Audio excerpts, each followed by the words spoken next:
غرباء غرباء غرباء غرباء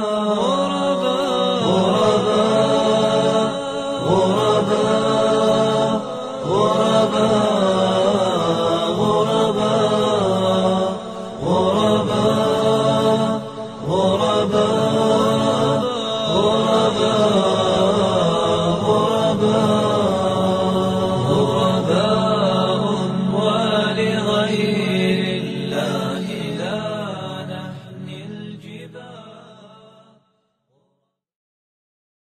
Abduvali Mirzayev, yanada to'g'rirog'i Abduvali qori. Domlani O'zbekiston va boshqa mamlakatlarda mana shu nom bilan tanishadi, Abduvali qori. O'zbekistonda bu kishi haqida eshitmagan odamlar kam topilsa kerak. Kimdir uni din peshvosi, buyuk imom deb bilsa, kimdir esa terrorist deb ataydi. Ammo domlaning dindagi da'vatlari, masjidda qilgan ma'ruzalari hali hamon dinni o'rganish dasturi sifatida qo'llanilib, yashirincha bo'lsa-da tinglanib va qadrlanib keladi. Va shuni ham aniq aytish mumkinki, bu ma'ruza yoki da'vatlarning hech birida davlatga va yoki siyosatga aralashgan biror narsa topa olmaysiz. Bizning yo'limiz islomga da'vat qilish, odamlarga haq nima ekanligini bildirish. Odamlar qabul qilib, o'zlariga tatbiq qilib, oilalariga tatbiq qilib, birodarlarga tatbiq qilib, jannat tomoniga yo'lga chiqsinlar. Bo'lmasam qabul qilmasdan jahannamga o'tin bo'lishga tayyorgarlik ko'rarsin. Qo'limizda hozir shundan boshqa huquqimiz bizni yo'q, birodarlar. Hozir biz odamlarni islomga da'vat qilamiz.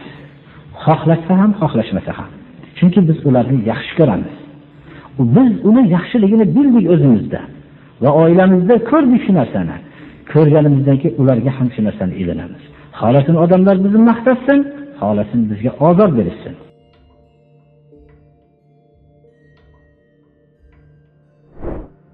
Abduvali qori Ashurali o'g'li Andijoniy. Abduvali Mirzayev 1950-yilda Andijon shahrida tavallud topadi. 9 farzandli oilaning 5-o'g'li edi. Otasidan kichik Abduvali 9 yoshida yetim qoladi. 9 farzand bilan beva qolgan ona katta farzandlari Abduvalining akalariga suyanib qoladi. Maktab chog'larida ilmga chanqoqligi, barcha tashkiliy ishlarda faolligi bilan o'qituvchilarning e'tiboriga tushgan Abduvali maktabni a'lo baholar bilan tugallaydi. Muallimi hikoya qiladi.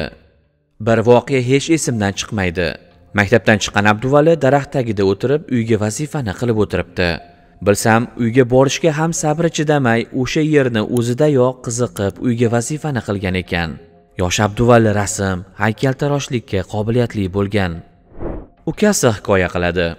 Ramazon oyi iftorga yaqin qolgan. U payt kichik bola edim. Dasturxonda turgan nisholdadan yegim keldi. Ammo kattalar iftor bo'lgach yeysan deyishdi. Men esa bolaligimga borib yig'ladim. Shunda akam Abduvali qog'oz qalam olib nimadir chizdi. Keyin menga va atrofdagilarga ko'rsatdi. Rasmda men yig'lab turibman, qo'limda esa nisholda va nisholdani og'zimga solayotganim chizilgan va tagiga ismim yozilgan edi. Yaqinlarning hikoya qilishicha, domla yoshligidan kitobga mehr qo'ygan. Velosipedi bilan tuman kutubxonasidan 8-9 ta kitob olib kelar, bu kitoblarni bir haftada o'qib tugatib, yana kitob olib kelgani ketar ekan. Maktabdagi hamma fanlardan a'lo baholarga o'qigani, xulq-atvori ham namunali, tashkiliy ishlarda ham doim faol va zukko bo'lganini aytishadi. Abduvali Mirzayev bolaligida arxitektura institutiga kirishni orzu qiladi. Faqat 9-sinfdan so'ngra u dinga qiziqib, islomni o'rgana boshlaydi. Ilk darslarini do'stining otasi Abduqodir qoridan oladi, ammo shu bilan birga maktab darslarida ham oqsatmaydi. 11-sinfda tugallash arafasida o'qituvchilari unga oltin medal olish xushxabarni aytishadi. Abduvali oltin erkaklar uchun harom, ammo olmasam bu kibr hisoblanadi deya o'ziga bir yechim yo'l o'ylab topadi. Unga ko'ra Abduvali 2 oycha maktabda yaxshi o'qiydi-yu, ammo ataylab maktab tartibini buzib yuradi. Va shundan so'ng maktab ma'muriyati komissiyasi tomonidan xulqi namunali emas degan qarorga kelinib, oltin medal berish qarori bekor qilinadi. Tahsilini universitetda davom ettirishni tavsiya qilgan akalarining gaplariga quloq tutmaydi va islom dinini o'rganish uchun o'sha paytda yashirin faoliyat yuritgan hujralardan biriga ketadi. Bu davrlar kichik Abduvali uchun oson kechmagan. Oilasidan yiroqda, uning ustiga hujraning sharoiti og'ir, yegulik va ichgulik o'ziga yarasha. Hujrada bir haftada bir marotaba qozon qaynaydi. U ham bo'lsa suyuq sho'rva. Bir hafta davomida mana shu sho'rva bilan qorin to'yg'iziladi. Haftaning oxiriga borib, sho'rvaning ichida hech narsa qolmay, faqat suviga non botirib yeyishadi. Mana shu og'ir shartlar ostida o'qiyotgan Abduvali onasini juda asrab-avaylar, hech bir qiyinchilikdan so'zlamasdi. Uyga kelgan paytlari ham imkoni boricha do'stlaridan yaxshi kiyim-kechaklarni ijaraga olib kiyib kelar. Hammasi yaxshi, o'qib yuribman, mana yaxshiman onajon deya Munis onasini qalbini xotirjam qilishga harakat qilardi. Abduvalining dinga bunchalik qiziqishi, butun hayoti va umrini unga sarflashi oila a'zolarining hammasiga ham yoqavermasdi. Akasi ukasining dinga qiziqishini so'ndirish va hatto namoz o'qishga ham avvaliga qarshi chiqadi. Domlaning akasi bugungi kunda bu voqealarni va o'sha paytdagi qilgan ishini afsus va nadomat bilan esga oladi. Abduvalining namoz o'qishidan voz kechtirish uchun uni tutib qo'l-oyog'ini bog'laydi. So'ngra esa atirgulning tikanli poyalari bilan kaltaklaydi. Shu darajada kaltaklaydiki, Abduvalining badani qonab ketadi. Ammo bu yosh Abduvalini ilm o'rganish istagidan qaytarmaydi. Bu safar u uyidan qochib hujraga ketadi va akalari uyda bo'lmaganda kelib onasini ko'rib ketib yuradi. G'arib kim g'arib? Farzandki haqiqiy islomni qanday qilib amal qilsam bo'lar ekan? Qanday qilsam islomga muvofiq yasharmikinman deb turibdi-yu, shunda otasi, sen mendan bo'lganmisan? Nimaga yoshlarga o'xshagan o'yin kulgilarga bir g'arq olmaysan? Nimaga sen bo'lma yigitlarga o'xshagan mana to'ylarda mast qiluvchi ichimliklarni ichib bunday yigitlik davrini surmaysan deb xitob qilib tursa, onasi senga nima bo'ldi? Mana bu o'yin kulgilardan voz kechib sen butun hayoting mana bunday, butun o'zingni saqol qo'ygan, mana bunday sen butun islomdan boshqa gaping yo'q bo'ldi seni. Deyotgan farzand ham g'aribdir. Hujrada u Qoradoda farg'onalik Hakimjon domla, Mulla Hindistoniy, o'sha davrning mashhur ustozlar qo'lida tahsil ko'radi. Butun e'tiborini din ilmini o'rganishga qaratgan Abduvali 24-25 yoshiga kelibgina Qur'onni yod oladi. Bu ishga ham jiddiy kirishgan domla 10 oy davomida Qur'oni Karimni yod olgan va so'ngra 100 kunlik Qur'on xatmi chillasiga o'tiradi. Chillaning qoidasi kunning asosiy qismi Qur'on o'qiladi va takror xatm qilinadi. Shu yo'l bilan domla o'rgangan ilmini yanada puxtalab olgan. Bu uslubning o'zi ham domlaning ilm olishga qay darajada ahamiyat bergani va mas'uliyatli yondoshganini ko'rsatadi. Domlaning yana bir odatlaridan biri har yili Ramazon kirishidan 2-3 oy oldin Qur'onni xatm qilib, uni boshqalarga eshittirib o'qishi ekan. Bu bilan domla Qur'on tilovatidagi o'z xato kamchiliklarini ham tuzatgan. Singillari hikoya qiladi. Bir marta akamning Qur'on xatmlariga tinglovchi bo'ldim. Butun Qur'on xatmida 3 yoki 4 marotaba xato qildilar xolos. Bir o'tirganda 4-5 juz Qur'on o'qirdilar. Xatmni tugatdilar va yana nimagadir Fotihani o'qib, Baqara surasini boshlab ketdilar. Hayron bo'ldim, ammo Qur'on o'qiyotganlari bois tilovatni bo'lmadim. Qur'on o'qishni to'xtatganlaridan so'ngra nimaga bunday qilganliklarini so'radim. Xatm tugashiga yaqin o'zimda xatm tugadi, endi biroz dam olish mumkin degan shayton vasvasasini his qildim va bu vasvasani bostirish uchun yana bir xatmni boshlab yubordim degandilar. Qur'oni Karimdan bosh tortgan, yuz o'girgan kishilarni Alloh subhanahu va taolo zolimlar deb atadi. Estaizu billah, bal huwa ayatun bayinatun fi suduril ladina utul ilm va ma yajhadu bi ayatina illa az-zalimun. 1989-yilga qadar esa Abduvali Mirzayev kolxoz bog'ida bog'bonchilik, o'z uyida esa ko'katchilik qilgan. Ko'pchilik ularni velosipedda yurganlarini hikoya qilishadi. Sobiq ittifoq rahbari Gorbachyovning 1985-yildagi qayta qurish siyosati Sovet ittifoqi tarkibidagi davlatlar uchun siyosiy va moliya borasida bir qancha erkinliklar taqdim qiladi. Jumladan bu erkinliklar din va e'tiqodga ham beriladi.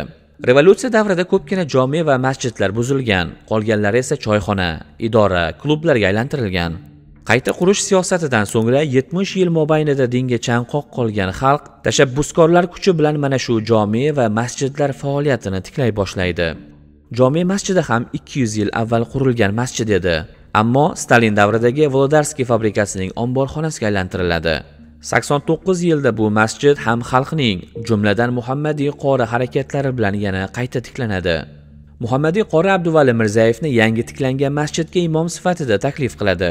Xalq o'sha paytlar Abduvali domlani unchalik tanimasa ham, so'zi butun va xalq orasida e'tibor qozongan Muhammadiy domlaga bo'lgan ishonchi sababli uning bu taklifini qo'llab-quvvatlaydi.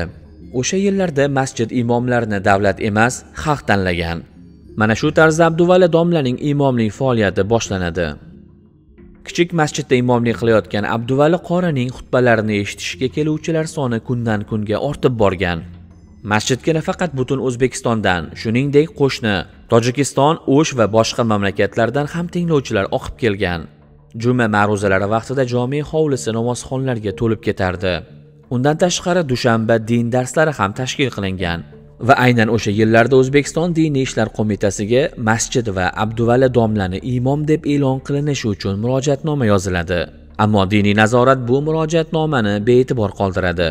Chunki Abduvali qori xalq so'ragan savollariga ochiq va lo'nda javob berar va juma ma'ruzalaridagi suhbatlarni hech qanday senzurasiz diniy qo'mitaga tasdiqlatmagan holda qilardi. Domlaning bu harakatlari Toshkent tomonidan o'zboshimchalik, bo'ysunmaslik deya ta'bir qilingan.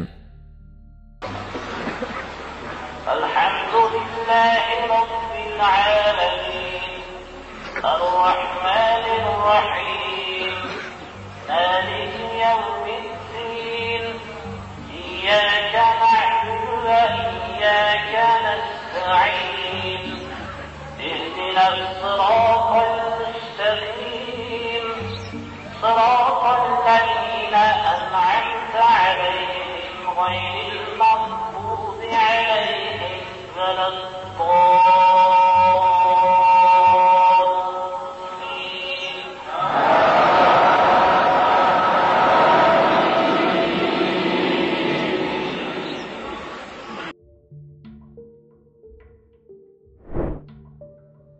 Abduvali domlaning tarifi dunyoga yoyilgan.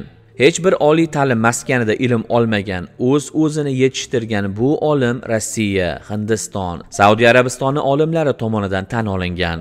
Har bir borgan va ishtirok etgan seminar va ilmiy suhbatlarda o'z odobi va chiroyli bayoni bilan tinglovchilarning e'tiboriga tusha bilgan va notiqlik san'atini yaxshi egallagan.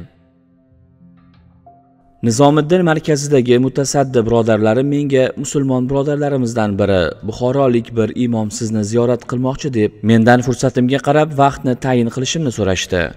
Ularning hurmatlaridan rad qila olmay uchrashuv vaqtini tayin qildim-u, qalbim g'ash bo'lib qoldi. Nima bo'lganda ham ziyoratchi Sho'roviylar davlatidan kelgan edi. Tayinlangan kun kelgach ziyoratchini olib kelishdi. Ko'rinishdan nurligina kishi men bilan ajoyib mulozamat bilan ko'rishdi. Mening qalbimda ham bir erish bo'ldi. U namlangan ko'zlarini artib, so'zini Allohga hamd aytish bilan boshladi. Mening ba'zi kitoblarimni mudorasa qilganida Allohdan men bilan ko'rishtirishni ishonqiramasdan duo qilib so'rab qo'yishini, Alloh subhanahu va taolo uning ishonqiramasdan qilgan duolarini ham ijobat qilganidan quvonib ketganini aytdi. Qalbimdagi g'ashlik bu gaplardan so'ng ko'cha boshladi. Shunda u kishi mendan bir vaqtlar kitoblarimni ruxsatimsiz chop qilib o'qitgani uchun o'zi va birodari nomidan uzr so'radi. Men bu so'zlarni istehzoga olib o'qitgan kitoblarimning mazmuni haqida so'radim. U kishi menga birma-bir mufassal aytib berdi. Ya Alloh, mening kitoblarim temir qo'rg'on ichida-ya. Ko'zlarim yoshga to'ldi. Qalbimdagi g'ashlik batamom ketdi. O'rnimdan turib boshqatdan ko'rishdim. Bu inson Alloh subhanahu va taoloning cheksiz qudrat sohibi ekaniga dalolat qiladigan temir qo'rg'on ichidagi mo'jizasi Shayx Abduvali edi. Keyinroq menga Shayx Abduvaliga Allohning imtihoni kelib, u kishining mazlum bo'lgani ma'lum bo'ldi. Ha, Alloh subhanahu va taolo faqat o'zi suygan bandalarini imtihon qiladi.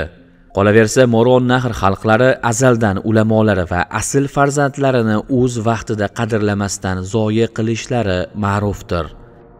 Men bu dunyoga kelib Shayx Abduvalidek kishi bilan tanishib, birodar bo'lganimdan baxtiyorman. Alloh subhanahu va taolo birodarim va u kishining oilasiga ulkan sabr va dunyo oxiratda ajr bersin. Abul Hasan An-Nadaviy, Laknov, Hindiston. Biz o'zbek degan xalqni Shayx Abduvali orqali taniganmiz.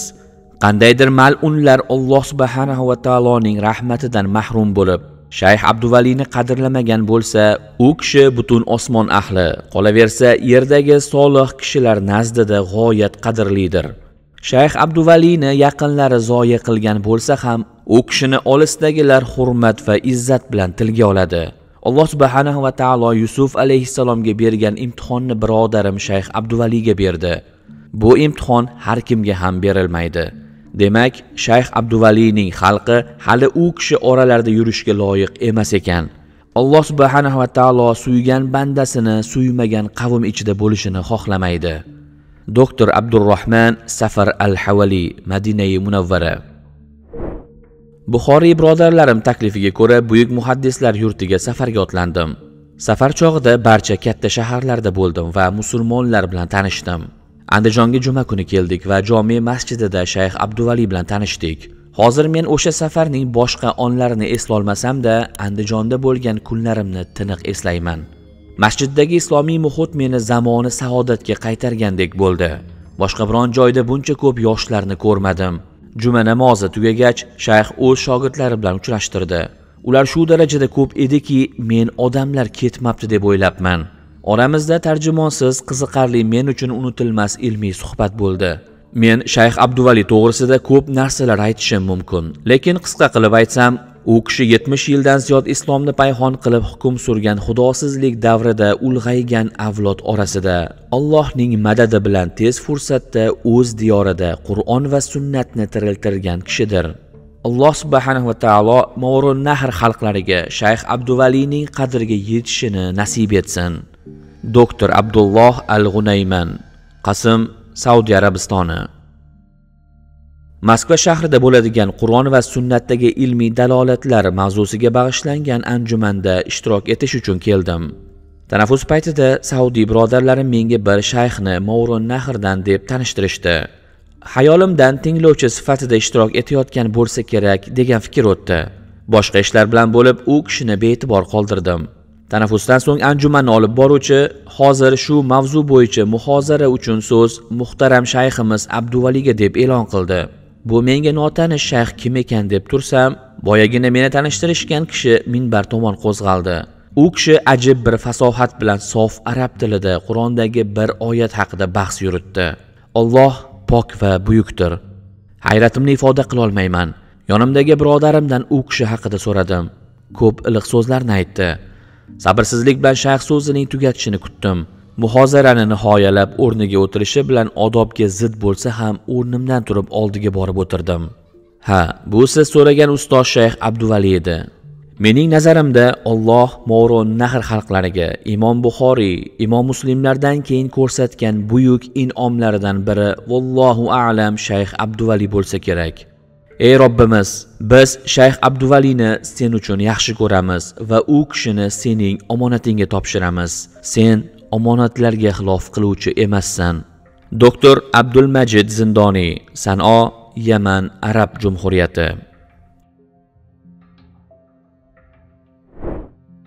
Domlani tashqaridagi hayoti ko'pchilikka ma'lum bo'lsa, biz uning oiladagi farzandlari, ayoliga nisbatan munosabati bilan ham qiziqdik. Abduvali qori yangi kuyovlik paytida men bomdod namoziga turib tahorat olib kelgunimga qadar joyimni yig'ib tashlang. Ko'rpachamni ko'rib yana qaytib yotkim kelib qolmasin degan domla vaqtini ham g'animat bilgan. Oilasiga juda e'tiborli bo'lganini so'zlab berishdi. Qizlari hikoya qiladi. Rus maktabiga borardik. Dadam 5000 ta jamoatlik masjidga imomlik bilan cheklanmasdi. Har kuni shuncha ishlari bo'lishiga qaramay, kunimiz qanday o'tgani haqida so'rardilar. Maktab vazifalarini qilishga ham yordam berardilar. Deyarli har kuni kundalik daftarlarimizni tekshirardi. O'zlari kitob yaxshi ko'rganlari uchunmi juda ko'p turli kitoblar olib kelardilar. Qay birimizning qiziqishimiz qanday bo'lsa, o'sha qiziqishimizni rivojlantirishga harakat qilardilar. Ammo qilolmagan ishimizga majburlamasdilar. Har bir diniy yoki dunyoviy yaxshi ishimiz, o'sishimiz bo'lsin, biz bilan birga quvonib, rag'batlantirishga usta edilar. Bolalik sho'xliklarimiz yoki dunyo ishlari uchun hech qachon urushmagan, doim sabr va bardosh bilan kulib muomala qilardilar. Ammo din borasida qattiqqo'l edilar, lekin bu ham o'ziga xos qattiqqo'llik edi. Hech qachon o'zlari amal qilmagan ishga chaqirganlarini guvohi bo'lmaganman. Avval o'zlari amal qilib, so'ngra buni bizga ko'rsatib, so'ngra qayta bunga chaqirib qildirardilar. Shunda ham buyurmas, balki chiroyli gap, shirin so'z bilan tushuntirishga harakat qilardilar. O'sha payt buni qadrini tushunmaganman-u, ammo bugungi kunda o'zim ona bo'lib, ularning tarbiya uslublari naqadar hikmatga to'la ekaniga amin bo'lyapman. Dadam bilan onam doim bahamjihat ish qilishardi. Farzand tarbiyasida ayniqsa bir-biri bilan maslahat qilib yo'l tutishganini guvohi bo'lganman. Charchadim, ol bolalaringni degan gapni hech qachon dadamdan eshitmaganmiz. Hech qachon onang kuni bilan uyda o'tirib sizlarga nima qildirdi kabi gaplarni gapirmas. Onamni zarra qadar bizning oldimizda obro'yini to'kadigan gaplarni og'zlariga olmasdi. Aksincha oyim bilan birga o'tirib, oyisi bugun mana bu qizingiz nima qildi deb so'rardilar. Dunyoviy ishlarda har qancha sho'xlik, arazlash, qaysarlik qilmaylik hammasini ko'tarardilar. Bugungi kunda otalarning farzandlaridan aziz telefonlari bor. Ular farzandlari bilan emas, telefonlari bilan do'st. Farzand tarbiyasi uchun jon kuydirmay, og'izda farzandlaridan katta narsa kutib o'tayotgan otalarga namuna bo'ladigan inson edilar. Uyga doim shu salobatlari bilan assalomu alaykum deb kirardilar. Hech qachon nimaga menga salom bermadinglar, qani salom deb qo'yganlarini eslay olmayman. Ammo yolg'onni juda yomon ko'rardilar. Ramazon iftorlari oilamizda juda shukuhli o'tardi. Iftor dasturxoni yozilgach, hali vaqt kirmasdan hammamizni dasturxon atrofida to'plab, o'tirib uzoq duo qilardilar. Ko'zlarini yumib, qo'llarini duoga ochib, yig'lagan kuyi duo qilgan otam, ularning ko'z yoshidan ho'l bo'lib ketgan oppoq futbolkalari hali hamon ko'z oldimda turadi.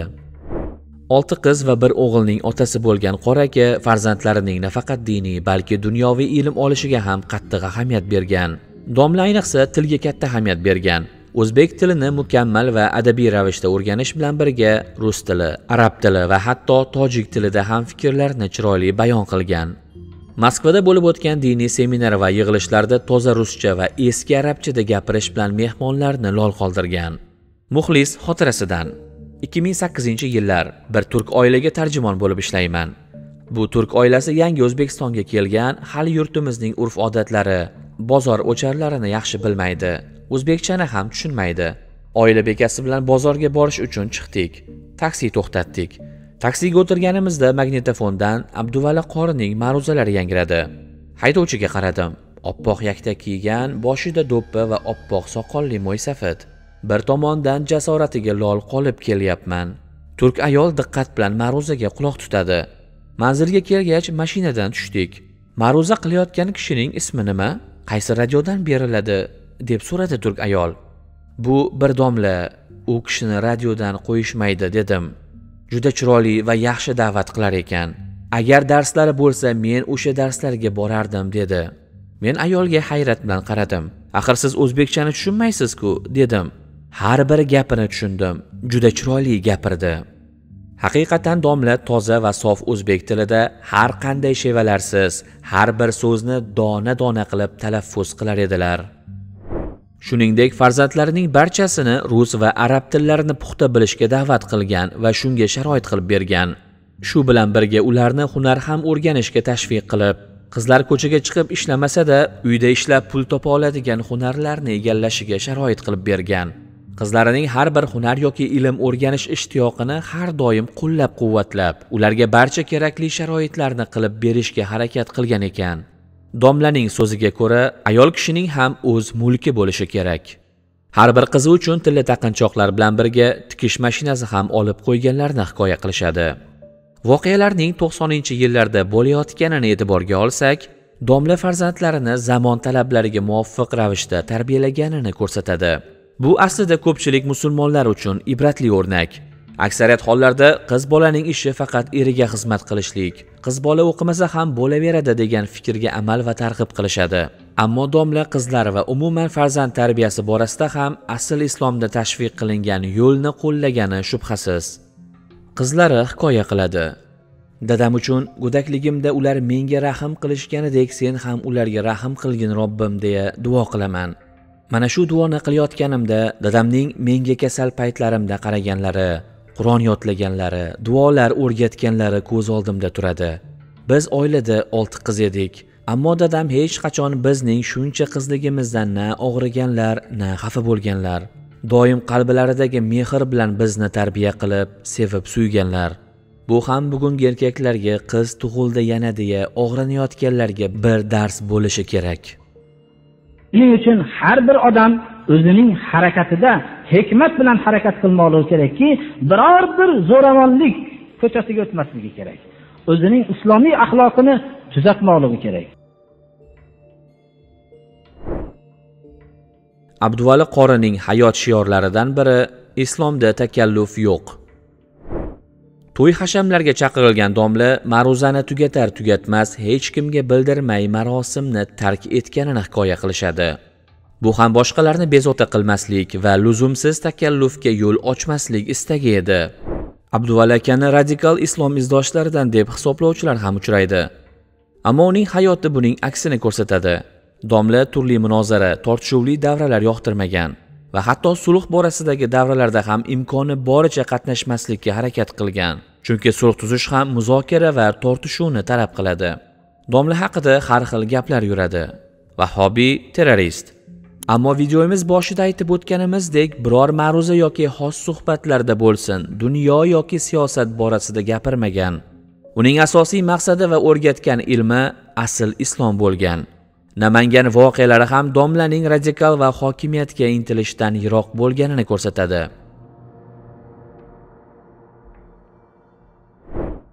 Bir 1991-yil dekabr oyida prezidentlik saylovlaridan avval Namangan voqealari sodir bo'ldi. Manbalarga ko'ra, bu voqealarda 20 mingdan 50 mingga yaqin odam yig'ilgan. Allohu akbar takbirlari ostida Islom Karimovdan islomiy davlat tuzish bilan birga boshqa talablar ham qo'yiladi. Kadrlarda davlat rahbarining tiz cho'kib Qur'on tinglaganini va yuzidagi sarosimani ko'rish mumkin. Ko'pchilik bu voqealarni Islom Karimov oqilona ravishda bartaraf qildi desa, boshqalar bu olomoni tarqatishda Islom Karimov Abduvali Mirzayevdan yordam istadi deydi. Ikkinchi guruhning fikriga ko'ra, o'sha voqealar joyida Islom Karimov Abduvali Mirzayevni chaqirishni shaxsan iltimos qiladi. Adolat uyushmasi a'zolari Tohir Yo'ldosh boshchiligida Namangan shahar obkom binosini ishg'ol qilishadi. Ismoil Jo'rabekov voqealarni tinchlantirish uchun Namanganga yetib keladi. Ammo uning harakatlari samara bermaydi. Tohir Yo'ldosh bilan sulh tuzish uchun turli imom va domlalar o'rtaga qo'yiladi. Ammo Tohir Yo'ldosh ularning hech birini gapini olmaydi. Shunda Jo'rabekov Andijondan Abduvali qori domlani chaqirishni taklif qiladi. Bu taklif zudlik bilan Andijon shahar ichki ishlar boshqarmasi boshlig'i Botir Parpiyevga yetkaziladi. Parpiyev o'z o'rnida Abduvali Mirzayev yoniga yo'l oladi. Ammo ayni o'sha kunlarda Abduvali Mirzayev ish safari bilan chet elda edi. Bir necha kun o'tib domla safardan qaytadi. Parpiyev yana Mirzayevni yoniga boradi va voqeadan domlani boxabar qiladi. Abduvali qori Namangan voqealaridan bexabar edi.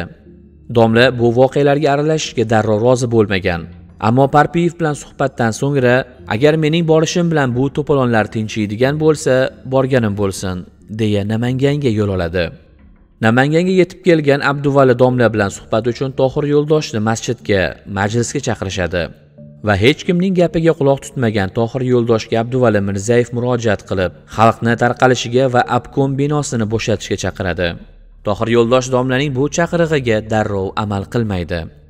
Balki bu endi bizning mulkimiz, biz buni bosib oldik deya obkom binosi haqida gapiradi. Shunda domla bu binoni kasalxona yoki xalqqa xizmat qiluvchi poliklinikaga aylantirish taklifini beradi.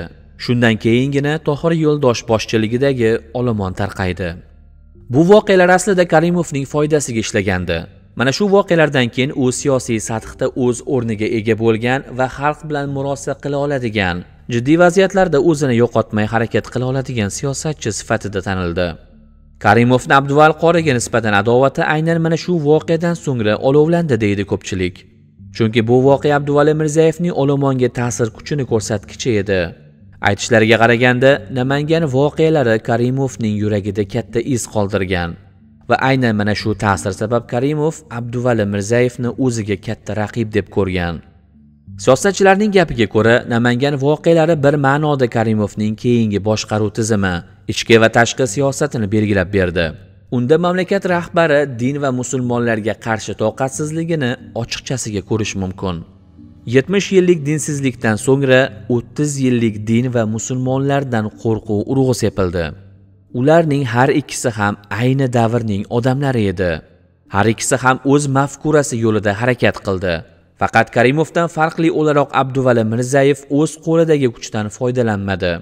Chunki u amallarning mukofotini bu dunyoda olishni, o'ziga yerda jannat yaratishni istamadi. Uning g'oyasi va maqsadi o'z nafsi uchun emas, Alloh rizoligi, islom va ummat uchun xizmat qilish edi.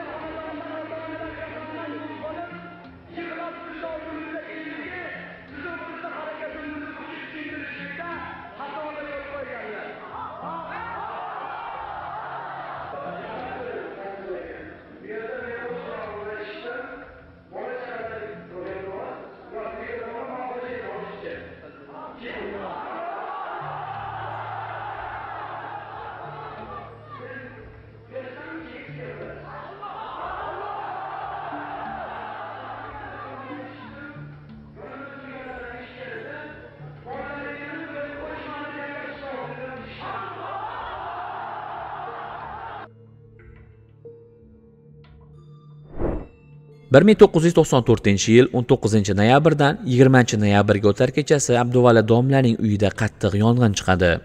Yong'inga sabab bo'luvchi jiddiy biror narsa bo'lmaganini aytishadi guvohlar. Faqat qattiq shovqin va gaz ovozidan uyg'onib ketadi butun uy ahli. Hamma uydan yugurib chiqadi. Ular chiqishi bilan portlash ovozi eshitiladi. Yong'in kechasi soat 3 da boshlanadi. Yarim soat so'ngra uy kul vayronasiga aylanadi. Bu yong'in hodisasi ham maxsus uyushtirilgan degan taxminlar bor. Faqat domla bu yong'indan zarra qadar tushkunlikka tushmaydi. Shu yerda ham o'z taqvo va iymoni bilan ish tutib, ilk ishini yong'indan zarar ko'rgan qo'shni hovlini tiklab berishdan boshlaydi. O'zi esa oilasi bilan olib kelingan vagonda yashaydi. To yangi uy qurib bitirilgunga qadar mana shu vagonda istiqomat qiladi bu katta oila. 1995-yil 29-avgustda Moskvaga ketish uchun samolyotga ro'yxatdan o'tgan domlani maxsus odamlar tomonidan olib ketilib, shu bilan dom daraksiz ketadi. Har doim ilmiy yoki diniy konferensiyalarga Qirg'iziston orqali yo'l olgan domla aynan mana shu safar o'z odatiga xilof qilib, Toshkent orqali uchishga qaror qiladi. Qizlari hikoya qiladi. Dadamni o'sha payt kuzatganimiz hali hamon esimda. Kiyimlari, qarashlari va hatto gaplarigacha ko'z oldimda turadi. Dadamni o'sha kuni safarga jo'natdik. Ammo kechki payt uy telefonimiz jiringladi. Telefonni ko'tarsam, arab millatiga mansub kishi dadamni so'ragan. Men esa dadam Moskvaga ketdi deb arabchada javob berganman. U kishi hayron bo'lib qayta so'radi. Keyin bilsak, u kishi dadamni Moskvada kutib olishi kerak bo'lgan odam ekan. Mana shu qo'ng'iroq bizni xavotirga solishni boshlagandi. Abduvali Mirzayevning yaqinlari birgalikda Toshkentga kelishadi va prezident qabuliga kirishga harakat qilishadi. Ammo prezident qabuliga kira olishmaydi.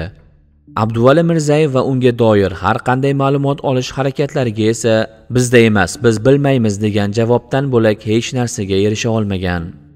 Bunday olib ketishlar Abduvali qori uchun yangi emasdi. Avval ham domlani 1-2 sutkalik olib ketilgan holatlari ko'p bo'lgan. Ammo bu safar uning qayerga va kim tomonidan olib ketilgani noma'lum edi. Mana shu hodisadan keyin yo'qolgan va bedarak ketgan musulmonlar soni O'zbekistonda keskin osha boshladi. Keyinchalik ham va hozirgi kungacha domla haqida turli mishmishlar yuradi. Ammo ularning hech biri o'z asosini topgani yo'q. Domlaning shogirdlari har qancha u haqida ma'lumot olishga harakat qilishmasin, hech bir harakat samara bermaydi. Abduvali qorining yo'qolishidan so'ngra uning shogirdlari, yaqinlari va hatto ma'ruzalarini eshitgan musulmonlarga nisbatan ham qattiq ta'ziqlar bo'ldi. Bugungi kunga qadar domlaning ma'ruzalarini eshitganlar uchun jinoiy javobgarlik bor. Va hatto o'z farzandining ismini Abduvali qo'yganlar ham turli suhbatlarga chaqirilib, farzandlariga nega bunday ism qo'yishgani borasida tushuntirish xati yozishganini aytishadi. Domlaning bitta o'g'illari Abdulquddus 2005-yildagi qamoq jazosidan so'ngra O'zbekistonni tark etadi va 2007-yilda avtohalokatdan olamdan o'tadi. Bugungi kunda Abduvali qorining 6 qizlari sog' va salomat hayot surib kelishmoqda. Abduvali Mirzayev qizi xotirasidan: Dadam yo'qolgandan keyin 1 yilgacha har kuni uyda pishirilgan ovqatdan dadamga olib qo'yardik. Kelib qoladi deya o'chog'imiz yonida har kuni ular uchun issiq ovqat turardi. Dadam bizning hayotimizda. Ularning bergan tarbiyalarini jahonga tarata olmasak-da, o'z oilalarimizda taratyapmiz. G'aybdan bexabarmiz. Bu ilm Robbimizga ayon. Qayerda bo'lsalar ham Allohning rahmati va marhamatini dadamiz uchun so'raymiz. Va farzandlarimiz tarbiyasida bizga bosh-qosh bo'lsalar degan umid bilan ham. Uzun tarix ham, yaqin tarix ham shuni isbotlaydiki, din bilan kurashgan odam albatta xor bo'lgan. Uning avlodiga katta isnodlar qo'yib ketgan. Biz Allohga hamd aytishimiz kerakki, zolim bo'lib qolmasdan mazlum bo'lib qolganligimizga. Shuning uchun har bir odam o'zining harakatida hikmat bilan harakat qilmoqligi kerakki, biror bir zo'ravonlik ko'chasiga o'tmasligi kerak. O'zining islomiy axloqini tuzatmoqligi kerak. O'zining maslakida dovdiramasligi kerak. Ushbu buyuk ulamo haqida ko'p gapirish mumkin, ammo bizdagi ma'lumotlar shundan iborat xolos. Aminmizki, Abduvali domlaning hayotlari bu video lavhamizda berilganlardan ancha kengroq va kattaroq hamda ibratlarga to'ladir. Alloh bizga ana shu olimlarimizning qadriga yetish va o'zi rozi bo'ladigan shaklda yashash salohiyatini bersin. Ko'rsatuvimiz jarayonida biz bilan hamkorlik qilgan, ma'lumot to'plashda yordam bergan domlaning yaqinlari va texnik jamoaga o'z minnatdorchiligimizni bildiramiz. Matn muallifi Kavsar.